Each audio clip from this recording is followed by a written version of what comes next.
Hey, what's up, everybody? It's your guy, JD, and welcome to another edition of C.A.P. So today we're going to do what? We're going to cultivate. And this is your girl, Erica J, and we're going to do what? Accumulate. And together, We will all prosper. It's good to be back in the booth. Erica, how you doing? I am absolutely wonderful. It's always good to be here. I feel good celebrating a birthday from last week. I went out of town for a moment, so back in town, back at it, back on the grind. So without further ado, let's get off into this buzz, and we can introduce our guest today. The first buzz topic is Denzel Washington. He did an interview. It was all on social media that he is going to do a few more movies and he was going to retire, but it was taken out of context. He meant retire as far as acting, meaning going behind the camera. What's your take on that? Okay, I think it's absolutely awesome. Denzel Washington has been around for many, many, many years. And to know that he's going to do these movies, including Black Panther 3. So that's going to be really good to see him in that. And I believe he's going to be very, very good, not only as he was acting, but behind the camera as well. Yeah, he's my favorite actor. I have a few more actors that I like, but I figured when he reclarified that message about that he was going to be going more behind the camera. So Denzel's an OG actor. I've liked just about all his movies he's been in. So I'm looking forward to that next phase in his career. Now, the second buzz topic is what happened yesterday. Wow. The Mike Tyson-Jake Paul fight. 58-year-old Mike Tyson in the ring with 27-year-old Jake Paul. What's your take on it? Listen, I just knew, first of all, with these results, I just knew Mike Tyson was going to be the winner, even though he's 58. And Jake, was pretty young and everything. I just felt like Mike was going to come out on top. Well, the one thing that's undefeated in this world is Father Time. So I'm an ex-athlete from playing football and everything, but me in my 40s now, late 40s, I can maybe get a little flag football in, but that's about it. So, but it was, it was entertainment. There was a money grab. You watched? Yeah, I watched it. Good. It was on Netflix. I paid for the subscription, so I watched it. But yeah, but for someone to be his age to be able to get in there, not many people can get in there and go 8 rounds with anybody other than someone that's younger than you. So yeah. Yes. So that was an interesting bout, but it was to be expected that he wasn't going to win that. I'm just glad he didn't get knocked down. So yeah. That was a good thing. Yeah. Okay. Our minds clear? Yeah, we're good. Let's get ready for this wonderful interview. Today, our guest is very special. He is a father of 2, husband to Dr. Jamila Smith Young.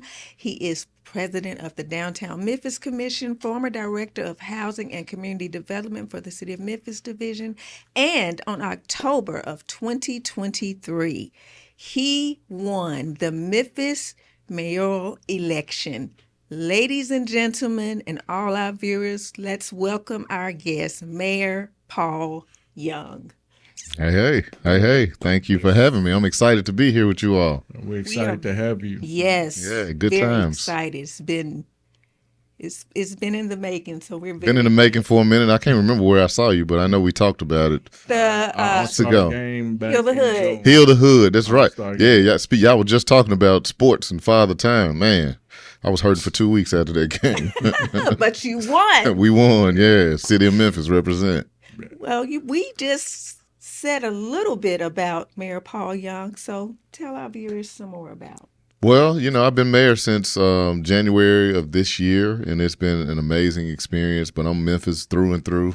Grew up in Oak Haven, graduated from East High School, go Mustangs, represent. Yeah. And went off to college in Knoxville and came back and did grad school at Memphis and have been here ever since, working to change our city. I didn't come at this as a lifelong politician. I came at it from the perspective of a lifelong public servant. I had been the director of housing, and community development is really my passion, and rebuilding neighborhoods. And I just got to the point in my life where I said, what better way to rebuild in neighborhoods in Memphis than from the perspective of the mayor's office? And so, to me, it felt like a calling and less like a job. And so, that's why we had so much tenacity on the campaign trail, and why, since I've been in the office, we're trying to be very, very active. I show up everywhere I can to represent this city, and, we're just working to get things done, to get our city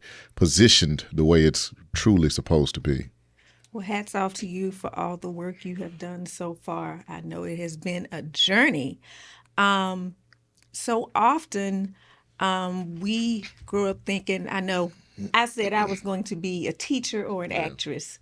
That didn't, neither one of those things happened, but I did write 2 plays. Was politics always at the forefront, or did you think you'd be doing something else? No, it definitely was not at the forefront.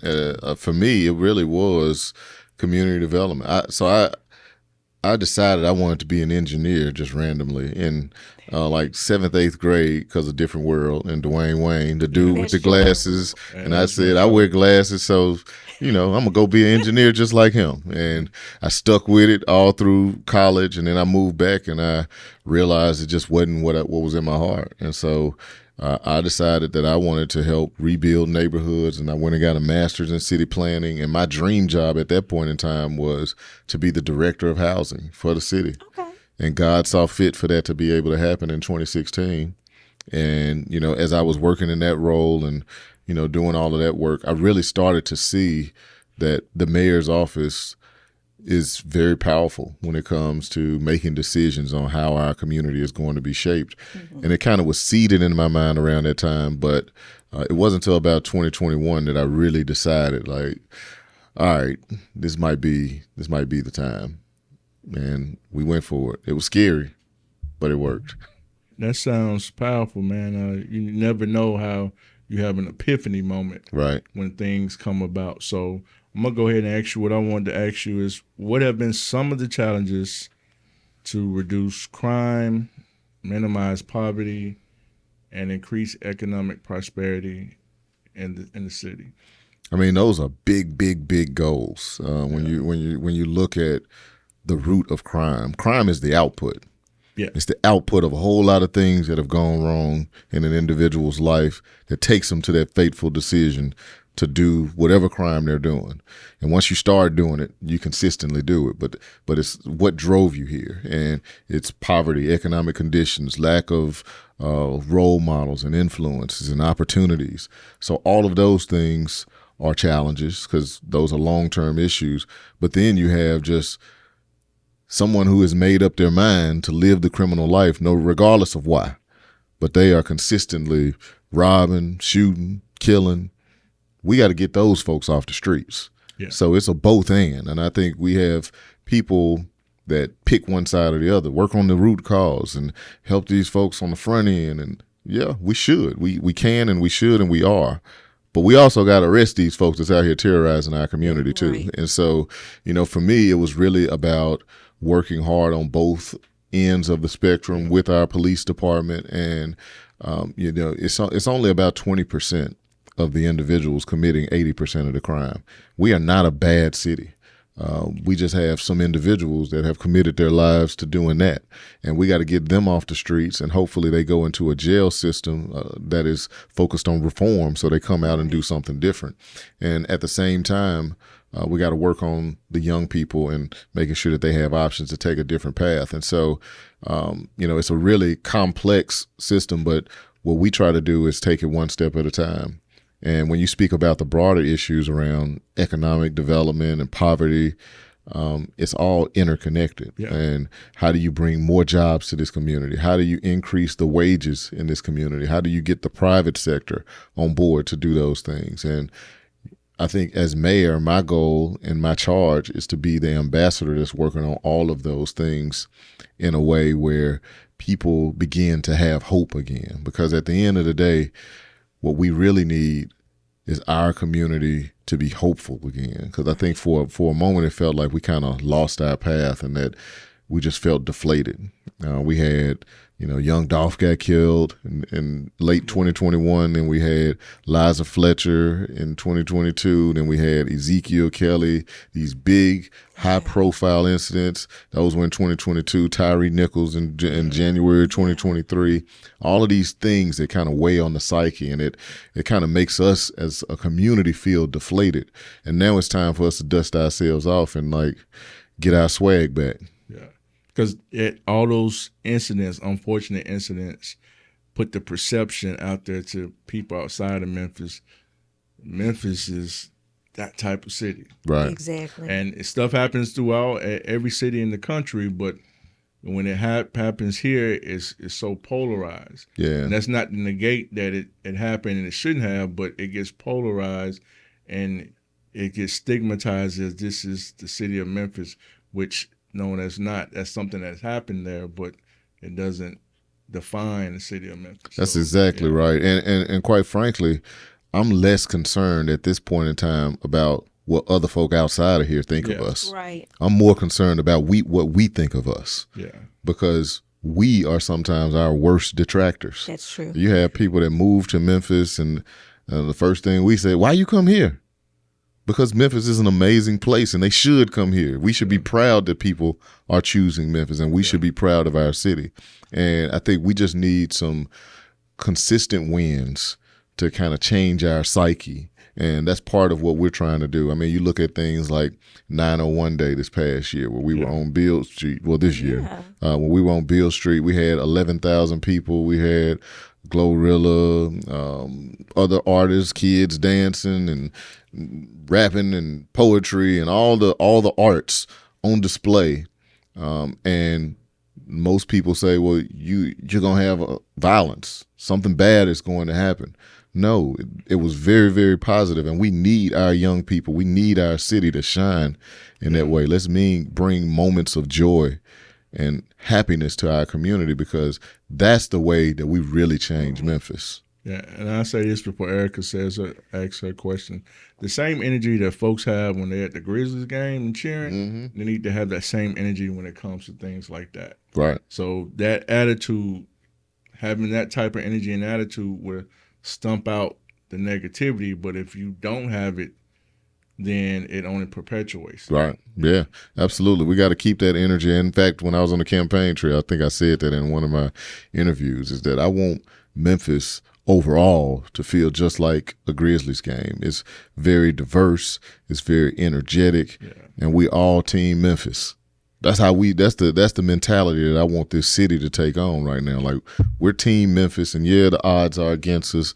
The commentators are counting us out, but let us get out here and show and prove. Great.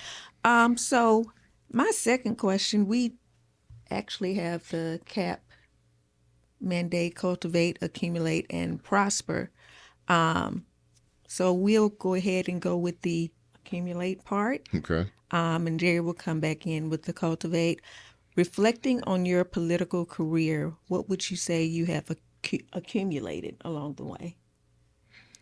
I would say I've accumulated significant networks and relationships. I think that relationships are gold. It's valuable to have real relationships with people. And throughout my career, I've had an opportunity to work on projects that mean so much to people, whether it was working on greenways and trails that connect the whole Mid-South region, or projects like Historic Melrose, where we're in the heart of Orange Mound working on a building that has been vacant for 40 years and transitioning it into a library that now has a genealogy center that's focused on African American genealogy.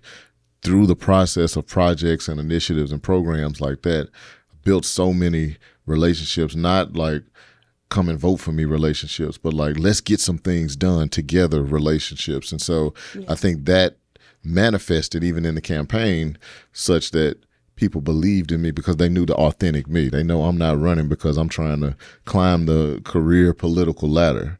they know I want to get in here and do this work. And, Yeah. that's what we've been doing for the past, 11 months. And that's what we're going to keep doing for the next 7 to 8 years. Let's I'm get it. claiming the second one. Oh, yeah, I'm already claiming victory. Yeah, for claim that. too. Yeah. And you got to speak there, which I wanted to ask you, with the events that happened, we have a second term Trump presidential. It's about to happen. What are your plans to keep Memphis moving forward with diversity, equity, and inclusion to keep it a progressive city? Yeah. Well, one of the things that I love about Memphis is that we have diversity naturally. I always tell people diversity is our superpower. We don't have to try to be diverse. That's just who we are. And so we're always going to have efforts to promote and support growing wealth across the spectrum of our community. And if you're talking about the largest majority black city in the nation, which is Memphis, it can't help but to support black folks if you're talking about supporting the whole community. And so I don't see an issue for us locally having an emphasis on it. I'm sure there'll be tides that change with regards to language nationally and how, major corporations and federal government deal with those types of issues, but we're staying focused locally on supporting the people of our city, and we're going to do all the things we can to make sure that it happens, whether it's the incoming administration or future administrations. I think for Memphis, we have to continue to lean into the things that make us special. And the fact that we're the largest majority black city in the nation is special. And some people look at it as a negative, and I don't know why. For many, many years, it's like predominantly black cities are branded as bad. And certainly we know poverty and crime exist, but it exists in many cities. It does. And there's a richness in culture that exists in those places, and certainly Memphis is one of those places. And those are the types of attributes that I think really allow us to elevate over and beyond the challenges that we have. And that's just something that I think, we're going to continue to have to lean into in order for us to succeed. And the reason why I asked that is because, of course, Memphis, we're here in the state of Tennessee. State of Tennessee is predominantly red, but Memphis is that blue diamond down here in the Delta. So that's the reason why I asked that, because the governor is Republican. I know you have to reach across the aisles sometime and deal with folks who are on different political spectrums, but we know that from all the rhetoric that's been said when it comes to anything that deals with DEI, there's always this negative connotation, and it shouldn't be. Yeah. So that was the reason why I asked that, because, I mean, let's face it, we don't know what the next 4 years is about to be like. We dealt with it before, but I think this time around it's going to be a little more extreme. But that's to be seen. But I just thought that was something to ask, because there's a few Democratic, or they call blue states, blue governors, Democratic or blue mayors, and we know that y'all got your work cut out for you. Yeah, well, what I try to do is just stay focused. I certainly was rooting for Kamala. Fell short. She had a short time period to really get ready and do all that was necessary, but now it's time to just get to work. I mean, the mission for Memphis hadn't changed regardless of who's in the federal office or state office. Like, our goal is to alleviate the poverty that's had a stronghold in our city for many, many, many years. For far too long, our poverty numbers haven't moved significantly, and we need those numbers to start trending in a different direction. The same way that I talk about crime and public safety, right now we are trending in a different direction than where we were going. Up until last year, we had been going up since 2020, 2019. We've been going up in crime. Now we saw the first sharp decline in crime. We want poverty numbers to do the same thing. Yeah. It's not going to be cured overnight or even in the course of my term, but it can be trending down in the direction that we need it to go if we get these economic wins that we know we're capable of.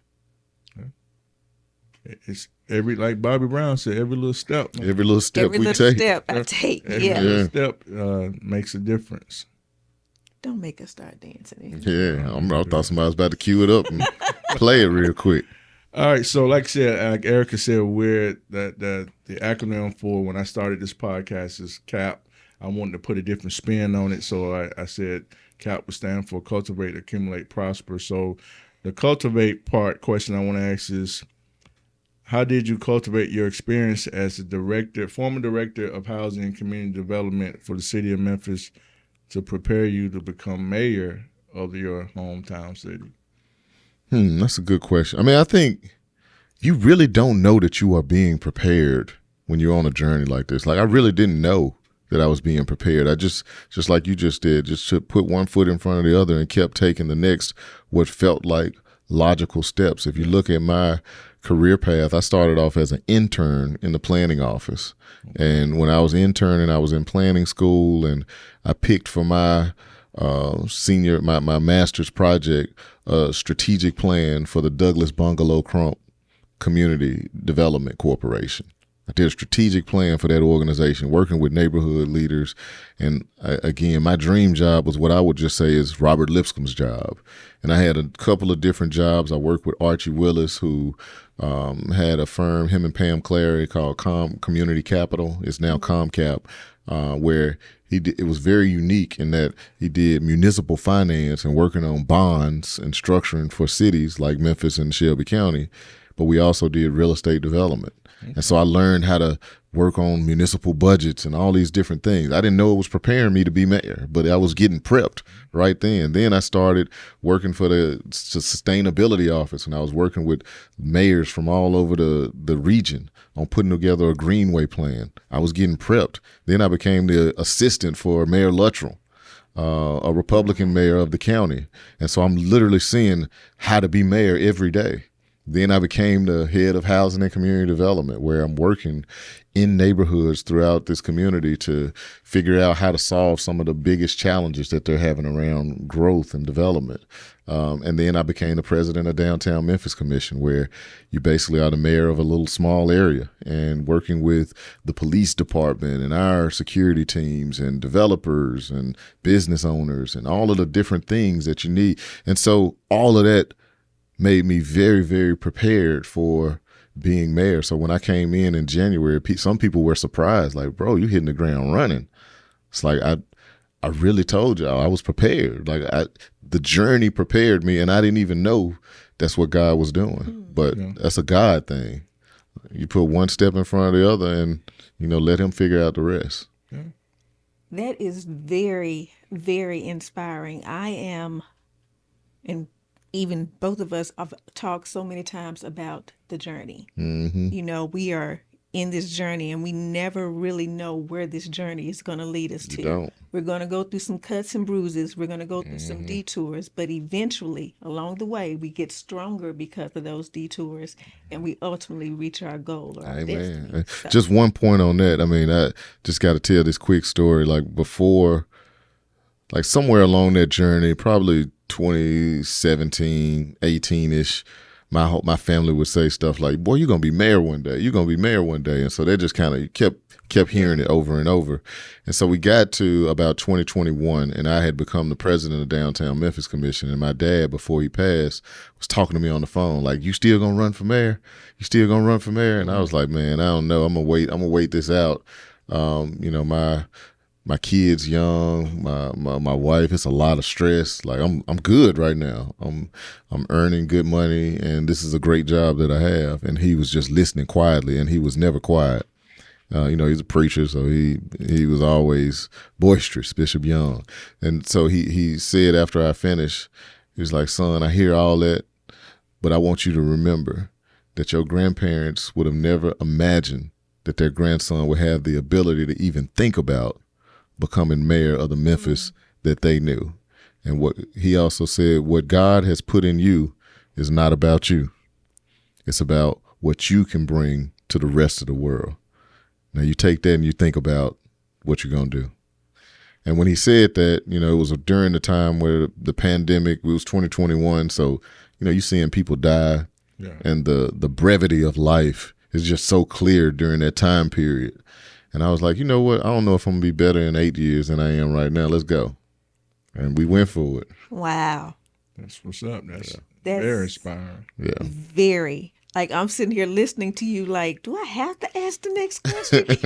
Yeah. Because I love to hear conversations like that Yeah. to where they can get people motivated to step out there. We're both life coaches, so we're Yeah. always, It was motivation for sure. yeah, And he didn't even know he was doing it. He was just, being him. But it was just, wisdom. When you've been on this earth for a while, That's true. it's things that's just in you. Yeah, he planted the seed there, man. Yeah, he did. absolutely.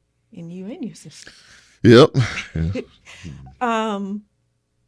And just being in that and knowing that in this world, what it's really all about is our children. And our children are very, very impressionable now. So, with the prosperous question, I want to ask you, what would you say to our younger generation in how to be prosperous in this in the calling God may have you to be on? How do you be prosperous? Well, I think you first have to define what you believe prosperous is, because I think a lot of times when we hear prosperity, we think money. We think Right. prosperous means pockets. And I don't necessarily know that prosperous means how much money you have. Exactly. It's how rich your life is, how deep are the relationships that you're building with your family and friends, and how deep are the experiences that you're having every day. This is just a side note. I was watching this podcast with Most Def, Talib Kweli, and Dave Chappelle. And Most Def, Yasin Bey now, he said this thing where he said, man, every morning when I wake up, I get so excited because I know that I get to go out, be with my family, be with my friends, and make a memory that I'll remember for the rest of my life. Every day.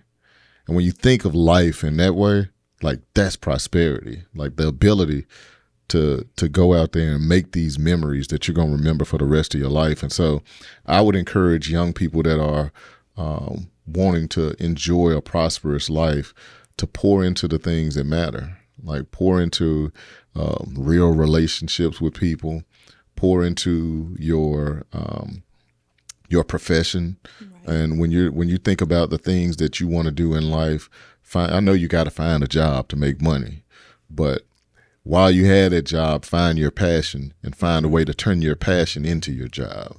For me, it was community development. And, I began working in city planning, and the journey took me to where I am now. And I still consider myself on the journey. I'm not done. I'll be mayor for 8 years, and then I'm going to find something else. I'm not trying to be in politics for the rest of my life. That's not my journey. I just wanted this job. But I feel like my life is prosperous because I've leaned into something that gives me motivation and purpose. And find your purpose in life. And I know it's hard, but find the thing that excites you and ignites you. And when you're working and doing that work, it doesn't feel like a job. It doesn't feel like you're waking up like, man, I hate going in here and talking to these folk. That's a job. But you want your life passion and a career, something that really motivates you. And so I think if you can find a way to get your purpose in your career and those family relationships, friend relationships, that's prosperity to me. The money will come. I totally agree with that. Totally. That is some great wisdom you just gave, because that is true. A lot of people tie prosperity to money. We're all trying to get money because money is a resource. Yeah. It's not the source. It's a resource. Right. When you make it the source, it's almost like the scripture says you can't worship God and mammon with this money. Mm-hmm. You got to choose which one is going to be your master. And nowadays, in the generation that we're living in, with everyone flashing stuff on social media, bands upon bands or whatnot, when I talk to students in the school system from time to time, that's the first thing they ask. Like, you got a podcast? How much money you make? Yeah. You wrote a book? How much money you make? And I get that, but at the same time, that's the only thing that they see tied to value. Right. And Right. so it has to be a point where you let them know that, you know, long after you're no longer here, which we all have to make that transition one day, you want to leave something behind that Right. that touches people, not only your family but your community. You know, some form of a legacy, regardless of what you do. So, Right. because everything, money is a resource, but a lot of times in our culture, it's looked upon as the thing, and it defines your worth. And when it gets twisted like that, that makes the youth or anybody grown as well feel like I'm nothing if I don't have this amount of money. So I'm willing to do anything for it, and that contributes to crime and other stuff. Yeah, no question. And I mean, I don't want to be. You do need some money. Yeah, I mean, it's a you resource. do. Yeah, when you have no money, then it's a whole different conversation. Right. But so you definitely want to be able to have it as a resource, but you also don't want it to let it be the only value that you're looking for in life, because I feel like, you know, your life can be empty. I mean, I hear tales of many rich people whose lives are not as great as we would expect them to be, and it's because they got the money, but they don't have the joy, the relationships, the experiences, like I was talking about, like you waking up and making something you'll remember, making a memory you'll have for the rest of your life. They're missing that piece. So now, Mayor Young, we are stepping into the segment of our show where we have a little fun. It's called All right, let's Pick do it. One. So we're going to do the Memphis edition. I'm going to give you this pick one. I'm going to let you give your take, and I'm going to give my take, and then we'll move on to Erica's one. So pick one. These are two legends, Memphis, dealing with Memphis music. So pick one, Al Green or Isaac Hayes. Ooh, man. I'll probably go Al Green. I mean, I'll both from legends, so I hate picking one, but yeah, I'm gonna go with Al Green because I think I probably know more of his songs. Okay, I'm the same way. Both of them are. I've listened to both of their music, but I have a little bit more in my playlist of Al Green. Yeah. That Let's Stay Together is one of my favorites. Yeah, that's one right there. That's one of them And, jams. Let's Stay Together and Love and Happiness. Yes. Those two are like at the top. Yeah. At the top. I mean, Love and Happiness is another stratosphere. Like, that's a different stratosphere right there. Yeah, so. And just in keeping with this question, I think I would probably be on the slight edge closer to Al Green as well. Love and Happiness is a big part of that reason. Although I did get a chance to meet Isaac Hayes and loved his music. Wonderful man. Oh, man. Legend. What you said. Okay, so we went from music. Now we're going to go to sports. All right, let's do it. Memphis Tigers or Memphis Grizzlies? Ooh. You know, that one real tough because the Tigers have been around so long. Yeah. You know, I have so many experiences from my youth. Like, you know, me seeing Penny, Elliott Perry, Rodney Newsom, all those legends. You got a point.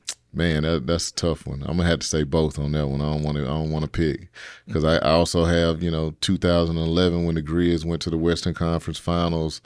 Like, that was such a magical period to me. Like, just watching that run with Zebo, Battier. I think Tony Allen was on that team. Tony Allen was definitely there. Gasol. I think Rudy Gay might have still been there. Conley. Like, that was just an era. So I'm gonna go with both. I know I'm not supposed to. I can't pick one.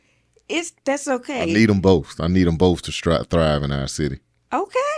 I think I would probably could say both for the same reason, even though I probably would have an edge to the Grizzlies, and I think that's because I'm a huge fan of former Grizzlies coach Lionel Hollins. Oh yeah, He's actually one of our I saw him guests. do it the other day. Good man. Yeah, we had him on. He was one of our guests earlier this year. Yeah, I got to get up with him. I was talking to him about trying to do some stuff together. That would be wonderful. Yeah. We're going to figure something out. Yes, great man. So that would make me give the edge Okay. because of All right. him. Well, I like professional sports. I mean, they're just better. Yeah, I mean, in this terms is of true. the skill of play and just watching the games, they definitely flow a lot smoother. Yep. Well, now we're gonna move into our section of the podcast called the Banana Peel. But before we do that, to all our viewers and listeners, that red box down at the bottom that says subscribe, Right there. definitely hit subscribe. Share it with your friends. Definitely come on over and get captivated. We can keep putting out good content to all our listeners and viewers. But now we're going to go into the banana peel. And today's banana peel states I recently got joint custody of my 13-year-old daughter. I'm realizing the strain of the divorce between me and her mother has put on her. Her attitude is either combative or passive. At first, I was chalking it up to puberty changes, but it's much more than that.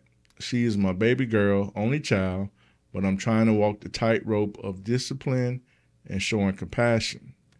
What should I do? And this comes from Sean from Shreveport, Louisiana. Eric, I'm going to let you give your take on it, and I'll give my take, and we'll have our esteemed guest give his take. Okay, first, before I give my take, for any of you who would like to send in your questions, send them to the CAP Podcast 3 at gmail.com. That is the CAP Podcast 3 at gmail.com. And we would love to read through the questions and pick one for our next show. So, with this particular question, wow. Sean, thank you for writing to us. This can be a very, very serious issue, especially with your 13-year-old daughter. There is a saying that they say often, I believe it's husbands raise their sons and love their daughters, and mothers raise their daughters and love their sons. So I do understand that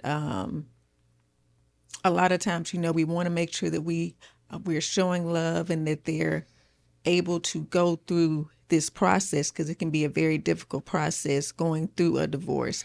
It's great that you two have joint custody. So I would say that it is very important to continue to instill discipline, making sure that maybe both you and your ex-wife can come together on the best ways to be able to show that discipline, maybe being able to see if she even needs counseling in dealing with this whole process, but doing it together and making sure that what one parent says, the other parent is saying it too. So often, when you're having like two different households, it can make it difficult, because in one household we're doting on the daughter, we're giving her everything that she wants, and then in the other household it seems to be that parent, which is sometimes the mother, who is the authoritative person and saying you can't do this and you can do this. So it can be difficult with her getting the discipline from you, because sometimes, as we said, the husband normally loves the daughter and raises the son. So coming in together with your ex-wife, if that's possible. I don't know if she ever heard you guys arguing, so that could be a big thing. So that, because sometimes the child is wondering, is this my fault? Or, things like that. So coming in together and letting her know that you both love her, you both want the very best for her. But when it comes to school and behavior and everything, we have to make sure that we keep our behavior and our attitude in check, because it's going to have to be dealt with. That's some good advice, Erica. What I would say, Sean, is definitely got to have a conversation with your daughter. Obviously, just making an assumption. I'm sure that divorce, like you said, has put a strain on her. So, 13 years old, 13-year-old teenage girl at that, the emotions go up and down like something like at the hospital. So you got to be able to gauge where she's at. Have a conversation with her. Let her know that you're always going to be there, your dad and everything, and see where her mindset is. And if you deem that counseling is needed, definitely we're always advocates for mental health counseling. But then also have that conversation with her mother, your ex spouse, so you all can be on the same page. Because whatever differences y'all had, that shouldn't be an issue for your daughter, because you don't want her to, as she get older, have a skewed view of relationships and any type of trauma that could allow her to start making bad choices in fellas, or sabotaging healthy relationships and thriving with unhealthy relationships. So all those things can play a factor. So definitely talk with her, have a conversation with her, let her know that if you're feeling some kind of way, that's okay, but you don't want to act it out in a way where it's detrimental behavior, and that most importantly that you love her and you're gonna always be there for her, you as well as her mother. So we're gonna ask our esteemed guest, who just happens to be a father of Yes. a teenage Of a daughter. 13-year-old girl. Okay. Yeah, I have a 13-year-old girl. So I will say, me and my wife aren't divorced, so I'm not in the same shoes, but definitely know my 13-year-old can have an attitude at times. So some of it may just be the maturation process. And I think for you, in your circumstance, I think the most important thing is providing an image of a healthy relationship with your ex-wife, or former partner, and find a way to make it a relationship where if y'all don't get along, y'all at least get along about her or about the rest of the kids, because she needs to see that in order to deal with young people are resilient. People as a whole are resilient. So she can handle the fact that you all aren't together, and it may take time, but she can handle that. But it's going to be more difficult for her to see the two people that she loves at odds.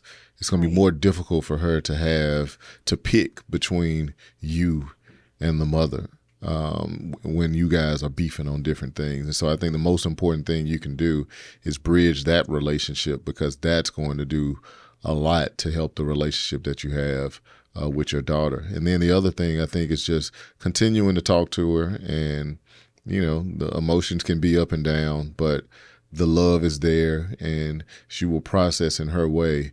But she's always going to love her dad, and she needs you. And so while it may hurt your feelings, it hurts my feelings sometimes when my daughter is mean to me from when I think it's unnecessary. But at the same time, I know that she still loves me. And so, you just take it in stride and come back later, talk to her again. Well, that's Very good some, advice. Yeah, very good advice. So, Good job. Thank you. I'm good at advice. Yeah. Okay. So the mayor wears many different hats. Yeah, you know what I'm saying? I got range, man. I got range. Got to have range, man. You got to. Nowadays, you got to be diverse in your skill set. Absolutely. So hopefully, Sean, that helps you out, and good luck with that. I'm sure everything will work itself out.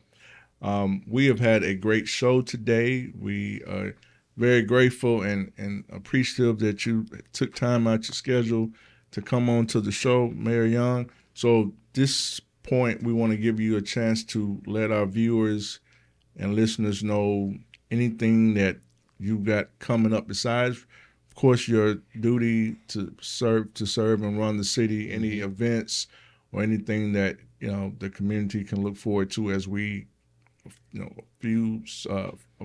a month or so away from 2025. Yeah, I'm almost 25% through the first term, and so it's crazy when you think of it in that way. But I'll just tell your viewers to keep loving on Memphis. We need you to speak positively about our city.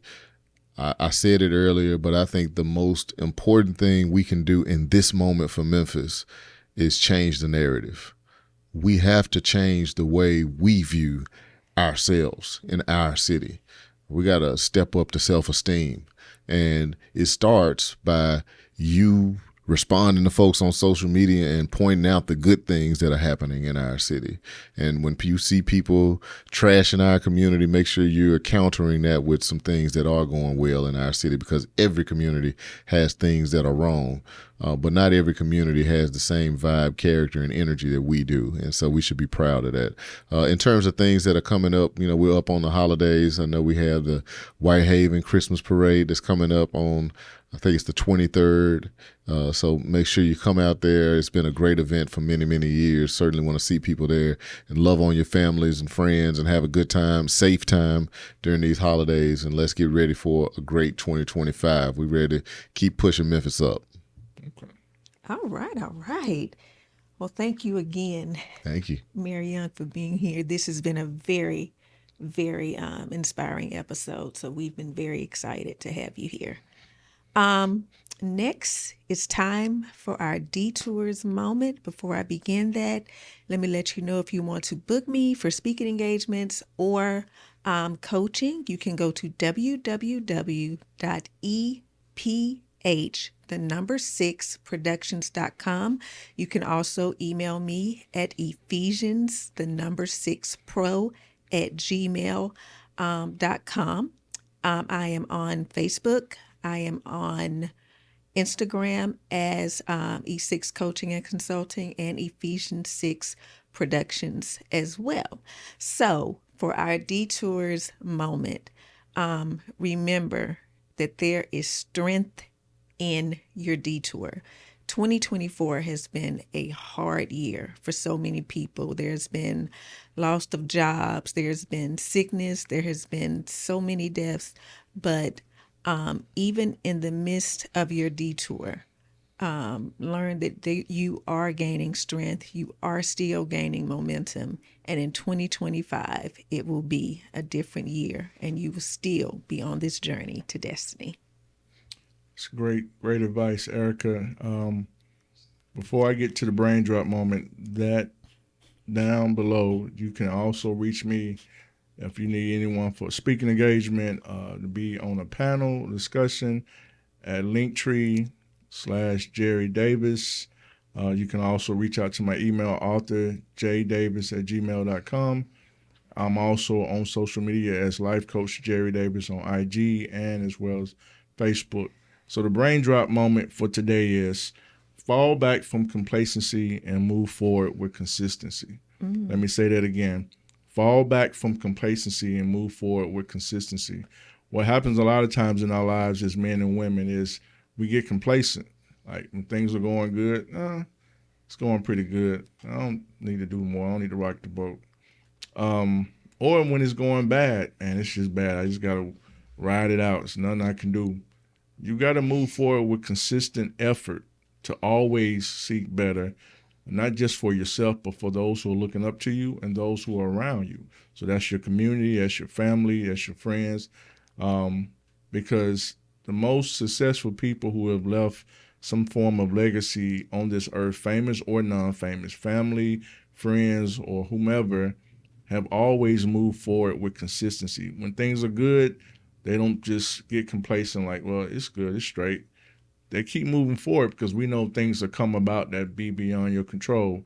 When things are bad, they stay consistent. They don't give up, fold up like laundry. They come out fighting and they keep moving.